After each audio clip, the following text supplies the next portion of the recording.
আমি নবী যখন মেরাজে গিয়েছি, যাওয়ার পরে আমার আল্লাহ আমার অনেক আযাব দেখাইছে, আমার আল্লাহ আমাকে অনেক গজব দেখাইছে। আমি দেখলাম সবচাইতে কঠিন আযাব হলো কবরের আযাব। কবরের আযাবের মতো এত কঠিন আমি কিছুই দেখি নাই রে, কিছু দেখি নাই। আল্লাহর হাবিব বলেন, কবর হলো আখিরাতের প্রথম মঞ্জিল। এই কবর এমন একটা জায়গা, এই জায়গায় গেলে আর ফিরে আসা যায় না। আমার নবী আপনার নবী বলেন, কবরের ভিতরে গেলে সব চাইতে আযাব দিবে এক প্রকার মানুষ, যার আমলের মধ্যে নামাজ থাকবে না, নামাজের ব্যাপারে যারা উদাসীন।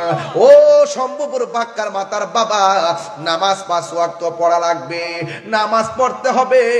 নামাজ না পড়লে আমার নবী বলেন বেনামাজের জন্য কবরে 3টা শাস্তি অবধারিত। আল্লাহু আকবার কয় না রে? বেনামাজের জন্য 3টা শাস্তি অবধারিত।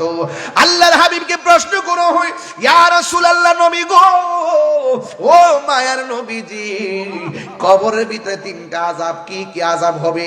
আমার নবী আপনার নবী বলেন, বেনামাজি হইয়া কবরে গেলে রেহাই পাবে না, 3টা আযাব অবধারিত।